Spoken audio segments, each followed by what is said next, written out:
J'ouvre ce conseil municipal du 23 septembre. Je fais l'appel comme d'habitude. Donc moi-même présent, Arnaud Padelou, Présent. Jessica Drouet, Présente. Thomas Alberstadt, Présent. Fatima Elouari, Sébastien Martin, Zora Imad, Marie-Noël Archambault. Blanche Gall a donné pouvoir à Jessica Drouet, Jacques Varlet a donné pouvoir à Nel Ligaud, Isabelle Antin, Corinne Ringeval, Isabelle Bento a donné pouvoir à Arnaud Padelou, Vincent Planche, Adam Bakraclic, Frédéric Brequeville, Guillaume Chabrier est absent, Emmanuel Avril, Joseph Da, Dina Varejao a donné pouvoir à Fatima Elouari, Jade Mouton-Godet est absente, Gisèle Papa m'a donné pouvoir, Fabien Dubiazy est absent, Laure Nold, Lassana Adichan a donné pouvoir à Laure Nold, Néligo et Pierre-Yves Pinchot est absent. Je vous fais passer la feuille de présence, chers collègues. Il nous faut un ou une secrétaire de séance. Je vous propose le Benjamin Thomas Alberstadt. Thomas, c'est bon pour toi? Bien, je vous remercie. Avant de démarrer ce conseil municipal, chers collègues, vous le savez, la commune de Mézières-sur-Seine, de par ses agents, a connu un drame ces dernières semaines, avec des obsèques qui ont eu lieu mardi dernier, et je vous propose de nous lever, et pour tout ce qu'il a donné à la collectivité ainsi qu'aux collectivités précédentes, aux collectivités territoriales, je vous propose de faire une minute de silence pour notre défunt collègue.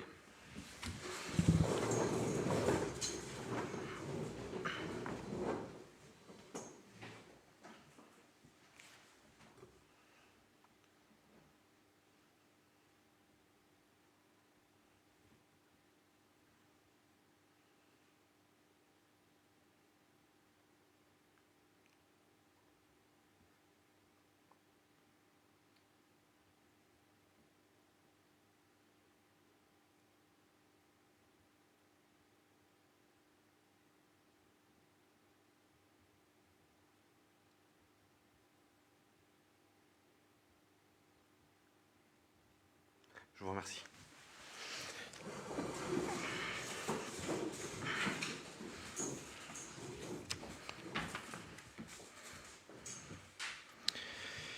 En point d'information, avant les points délibératifs, il y a annexé à la note de synthèse les décisions du maire et le bilan annuel de l'établissement France Service pour l'année 2023. Y a-t-il des questions sur ces points d'information? Madame Nold. Je vois que vous avez il y a une nomination et des honoraires pour Maître Piquet pour le dossier parcours de santé. C'est assez souvent que vous faites, vous avez recours à des avocats. Et là, ça fait quand même un montant de 3 600 €, toutes taxes comprises. C'est quand même lourd pour la commune à chaque fois qu'il y a un litige qui pourrait peut-être être arrangé à l'amiable, non? Dès lors où on est mis au tribunal, on est obligé de se défendre et on est obligé de prendre un avocat. Voilà. Donc des riverains nous ont mis un référé au tribunal administratif. C'est bien ça? Donc du coup, il faut qu'on assure notre défense et je ne suis pas avocat. Donc, D'accord. D'autres questions? Oui, il y a des demandes de subventions aussi pour 4 abribus. Vous faites ça auprès du conseil régional ou départemental? Parce qu'apparemment, c'est pas très clair. Oui, en fait, alors déjà une erreur puisque c'est pas le conseil régional, c'est le conseil départemental.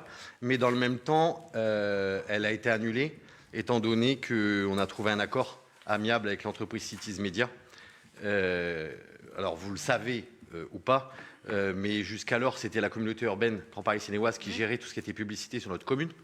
Et la communauté urbaine, étant donné que c'était surtout des vieux contrats liés aux communes, etc., a redonné ça au pouvoir du maire.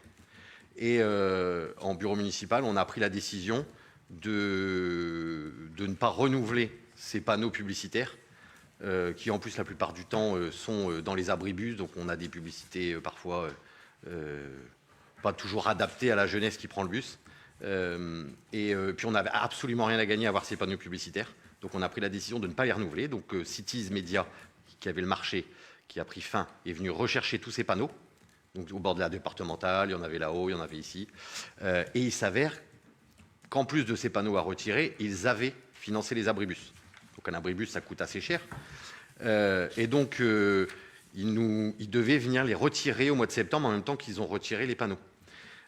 Il s'avère que, pour pouvoir anticiper la rentrée scolaire, on a fait une demande donc à la fois de devis pour remplacer ces abribus et donc une demande de subvention au département dans le cadre, vous savez, de tout ce qui est sécurité routière, comme on a déjà fait il y a 2 ans pour ajouter des abribus dans la rue de Chauffoy, etc., pour nous aider à financer 4 abribus qui correspondent aux 4 que Cities devait venir rechercher. Donc un abribus en moyenne, je ne sais plus combien ça vaut, mais enfin, la dernière fois, je ne sais plus combien ça vaut, enfin, ça coûte un peu cher. Voilà, c'est plusieurs milliers d'euros. Ouais. Et Cities Media nous a proposé de conserver du coup les panneaux en nous les laissant complètement à disposition, ainsi que on va dire l'espace publicitaire. On pourra faire ce qu'on veut dedans et peut-être même mettre des informations liées à la commune pour la modique somme de 800 €. Donc ça valait pas le coup d'acheter, de leur dire de les retirer, d'autant qu'ils sont grands et beaux comparativement à ceux que nous on a achetés, les plus petits qu'on a mis dans la rue de Chauffoy, etc. Donc on a pris la décision d'annuler, même si je l'avais déjà envoyé, la demande de subvention, puisqu'on ne les achètera pas, on achètera les 4 fois 800 € directement Cities Media. Voilà. Pour être précis dans ces décisions. Non, mais j'étais étonnée parce que bon, normalement, je savais que c'était GPS, ou c'est pour ça. D'accord. C'est bon ? Bien, parfait. Nous allons passer aux quelques points. Ah ben, je l'ai cité, si vous avez des questions.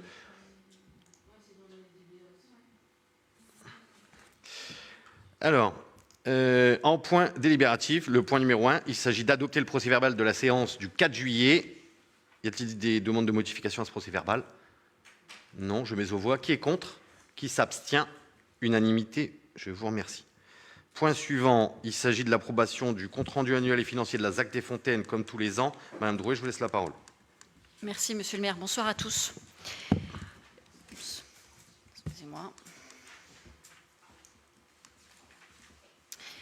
En effet, conformément au traité de concession d'aménagement qui a été signé le 23 février 2017 et à l'article L300-5 du Code de l'urbanisme, Citalios nous remet annuellement un compte-rendu financier de l'opération qui comprend en annexe le bilan prévisionnel actualisé des activités, objet de la concession, et qui fait apparaître d'une part l'état des réalisations en recettes et dépenses et d'autre part l'estimation des recettes et dépenses à réaliser, le plan de trésorerie actualisé et un tableau des acquisitions et des cessions immobilières. Le Code de l'urbanisme précise que dans les 3 mois à compter de la réception du rapport annuel et financier, le conseil municipal doit approuver ce compte-rendu par un vote. Pour rappel, la réalisation de la ZAC des Fontaines vise la création de 37 900 m² de surface de plancher sur une zone de 8 hectares, située à proximité immédiate du centre-bourg, au sud de la rue nationale, en 3 phases indépendantes techniquement et financièrement. Donc vous avez reçu le compte-rendu en pièce jointe.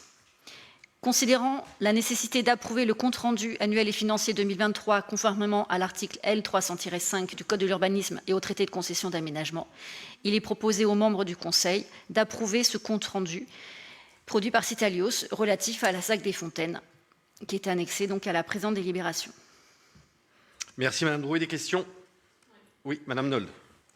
Il y a eu une étude hydrologique qui a été faite en 2023. Il y a des contraintes apparemment, puisque ça a fait une reprise de plan de masse en mai, une reprise architecturale en septembre, une reprise de la résidence intergénérationnelle en 9-2023, mais on n'a eu aucune information, ni en commission urbanisme, et que comprend cette reprise de plan de masse ? La reprise de plan de masse, elle reprend. En fait, ça n'a pas davantage bougé que ce qu'on a, nous, souhaité. Vous savez qu'on a diminué le nombre de logements dans la ZAC des Fontaines. On avait demandé pas plus de 250 logements, on est arrivé à 270 logements.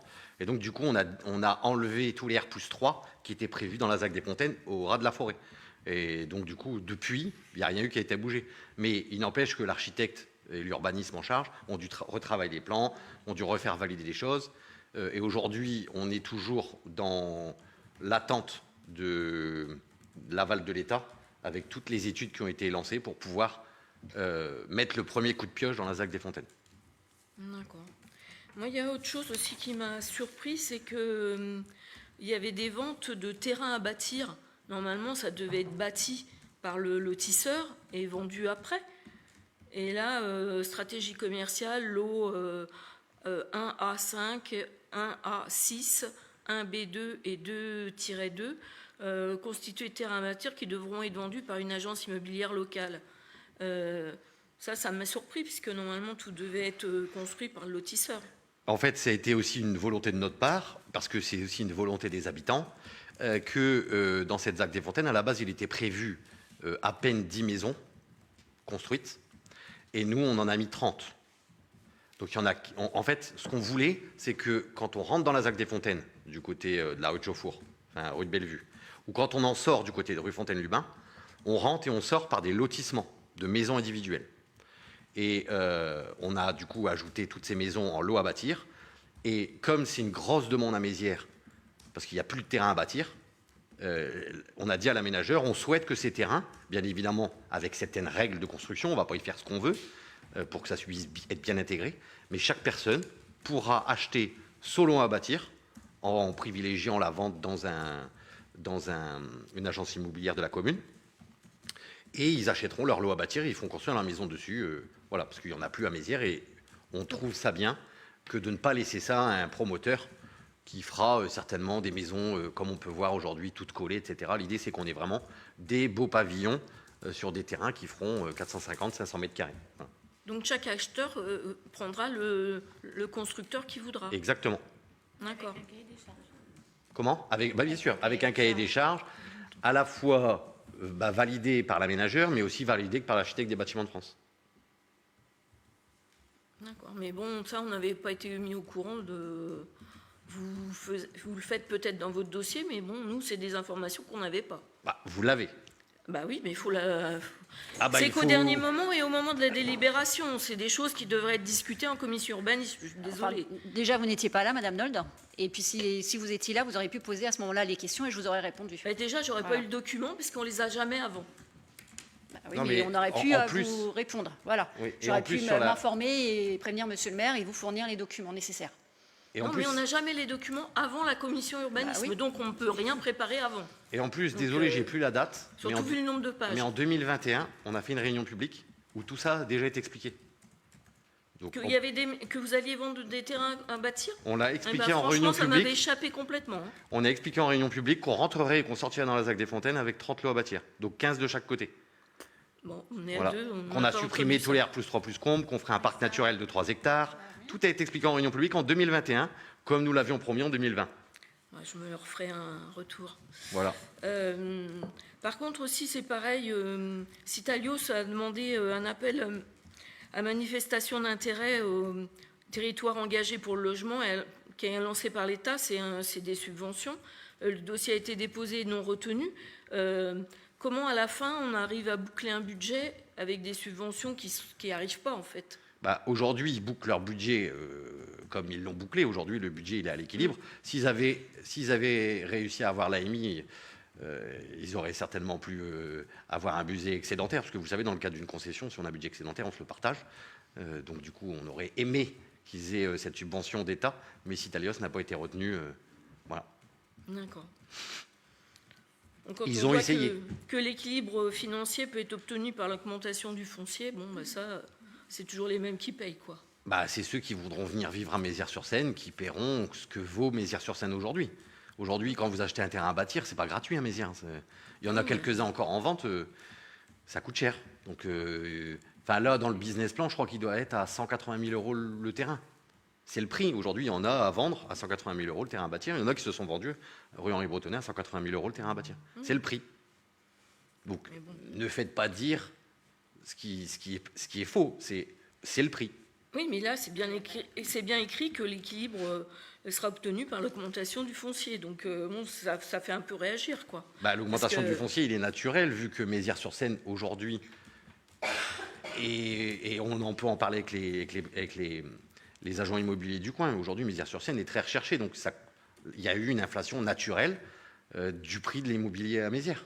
Et ça fera que si à Mézières-sur-Seine, on continue à avoir une bonne politique en termes d'urbanisme, aujourd'hui, on arrivera vite à au-dessus de 4 500, voire au-dessus de 5 000 euros du mètre carré, ce qui est logique.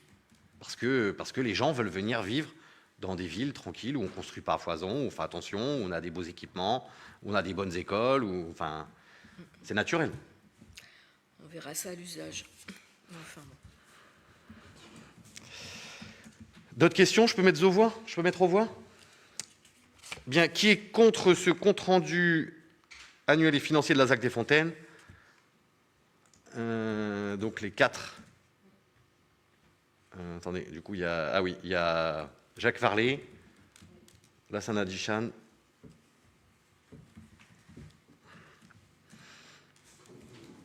et Madame Go, et Madame Nold. Donc vous êtes contre. Qui s'abstient? Bien, vote à la majorité, je vous remercie. Ensuite, un petit échange de parcelles parking pour le Camidi médical. Les locaux bruts du Camidi médical ont été réceptionnés et la SEM Mézières Investissement officiellement créée avant l'été. Lors de la phase de préparation des travaux d'aménagement, il s'est avéré sur site que les emplacements de stationnement retenus dans l'acte notarié d'acquisition du bien ne sont pas situés de manière optimale pour desservir les médecins exerçant au sein du cabinet médical. En effet, 3 de ces places se trouvent éloignées de la porte menant aux étages et nécessiteraient pour les professionnels de santé concernés de cheminer sur un accès voiture. Aussi, la commune, en tant que propriétaire du bien, a sollicité un échange avec le bailleur pour ces 3 places. Cet échange doit faire l'objet d'un acte notarié rectificatif. Vu l'avis de la commission urbanisme, environnement et espace vert du 13 septembre, considérant que les places de stationnement identifiées numéro 1660 numéro 61, 1661 numéro 62 et 1662 numéro 63 se trouvent trop éloignés de la sortie piéton vers le cabinet médical au niveau des dessous et uniquement accessibles par la rampe véhicule. Il est proposé aux membres du Conseil, article 1, d'approuver l'échange des places de stationnement identifiées 1660, 1161, 1162 avec les places identifiées 1666, 1667 et 184. Article 2, d'autoriser Monsieur le maire à effectuer toutes les démarches s'y afférentes. Et article 3, d'autoriser la prise en charge des frais nécessaires à cet échange sur le budget communal. En synthèse, payer les frais de notaire pour faire cet échange. Des questions? Est-ce que vous l'avez compris quand vous avez regardé les pièces annexes, etc. Bon, c'est juste un échange de parking pour le bien-être des médecins. Je mets aux voix. Qui est contre? Qui s'abstient? Vote à l'unanimité. Je vous remercie. Point numéro 4. Convention d'autorisation des travaux de maîtrise de ruissellement et d'accès aux parcelles par le SMSO. Madame Drouet, je vous laisse la parole. Merci, Monsieur le maire. Pour rappel, suite aux inondations dans le quartier du 8 mai, la commune a sollicité le SMSO, le syndicat mixte Seine-Ouest, dans le cadre de sa compétence en matière d'eau de ruissellement. Le SMSO a alors mandaté le groupement Aegis-Liose dans le cadre d'une maîtrise d'œuvre pour la mise en place d'un programme d'aménagement de lutte contre le ruissellement et l'érosion hydrique des sols sur les secteurs du 8 mai et sur le rue de la Rubeille. Une première phase de travaux a été identifiée et doit débuter dans le courant de l'hiver prochain. Portant sur des chemins communaux, une convention a été rédigée afin de valider les aménagements prévus sur les propriétés communales et de définir les modalités de réalisation de ces travaux. La convention, d'une durée de 30 ans, vise également à pérenniser la réalisation des ouvrages ainsi réalisés pour la protection des populations concernées. Elle est sans conséquence sur les finances communales. Considérant que les ouvrages à réaliser par le SMSO visent à sécuriser la population de Mézières contre les risques de ruissellement des eaux, il est proposé aux membres du Conseil d'adopter la convention d'autorisation des travaux de maîtrise des ruissellements et d'accès aux parcelles avec le SMSO et d'autoriser Monsieur le maire à la signer et en assurer l'exécution. Merci Madame Drouet. Des questions? Les vues, on a du mal à se situer. Franchement, on a regardé et c'est pas très évident. Oui, on l'a vu en commission. Donc. Bah oui. J'étais en vacances. Hein. Oui, non, mais d'accord, mais... en septembre. Voilà. En tout cas, nous avons accepté qu'un élu d'opposition siège à votre place en commission urbanisme. Monsieur Alassane Adichan est venu. Donc, moi, je pensais qu'il allait vous transmettre les informations. On a transmis tous les pièces jointes. Nous, on sait où c'est. Enfin, voilà.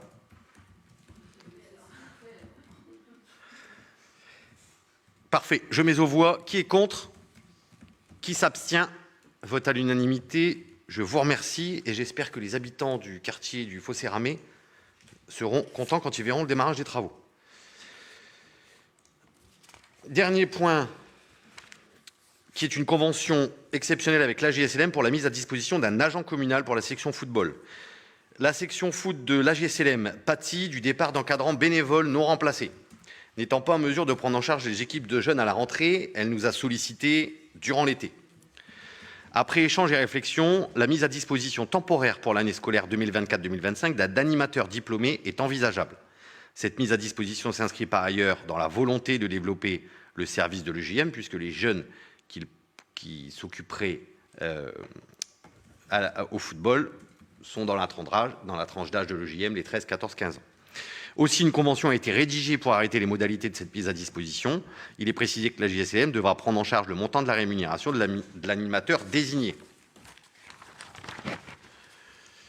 Vu l'avis du comité social territorial en date du 19 septembre 2024, avis favorable à l'unanimité, vu l'avis de la commission événementielle du 11 septembre 2024, avis favorable à l'unanimité, considérant que la loi précitée du 16 juillet 1984 dispose que le développement des activités physiques et sportives est d'intérêt général et incombe à l'État avec le concours des collectivités territoriales, considérant que la JSLM et notamment sa section football poursuit une mission de service public en promouvant la pratique sportive sur la commune de Mézières-sur-Seine, considérant la difficulté ponctuelle de la section football de trouver des encadrants bénévoles pour la mise en charge des équipes jeunes, considérant que la commune dispose dans ses effectifs d'agents qualifiés pour assurer cet encadrement, considérant qu'une mise à disposition à raison de quelques heures par semaine ne met pas en péril le fonctionnement des services communaux et répond aux objectifs de la municipalité d'assurer le développement de la pratique sportive sur la commune, considérant enfin que cette mise à disposition s'inscrit dans le projet pédagogique de l'EJM, il est proposé aux membres du Conseil d'approuver le projet de convention avec la JSLM de mise à disposition d'un agent communal pour la section foot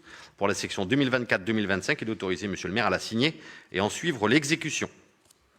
Y a-t-il des questions? Je mets aux voix. Qui est contre? Qui s'abstient? Blanche Gall. Non. Blanche Gall. Attendez. Ensuite, il y a Varlet. Et ensuite, il y a qui? Et vous, Madame Gau, vous votez pour? Lassane et Nold. Donc 4 abstentions. On est d'accord? C'est bon pour vous? Donc contre, abstention. Donc vote à l'unanimité. Je vous remercie. Il y avait des questions orales, mais je n'en ai pas reçu. Et de façon exceptionnelle, notre directrice générale des services voulait intervenir.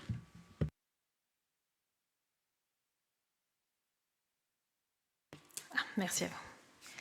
Monsieur le maire, mesdames et messieurs les adjoints, mesdames et messieurs les conseillers municipaux, je prends exceptionnellement la parole pour vous exprimer au nom de l'ensemble de mes collègues nos remerciements pour votre présence, votre bienveillance et votre accompagnement exprimé à l'occasion du décès de notre collègue. Cet événement brutal et douloureux est venu bouleverser le fonctionnement immédiat des services les plus touchés. L'une de mes priorités pour les semaines à venir va consister à analyser service par service les méthodologies de travail, les conséquences psychologiques de ce drame et à réinstaurer un climat de travail serein et sécurisé pour chaque agent.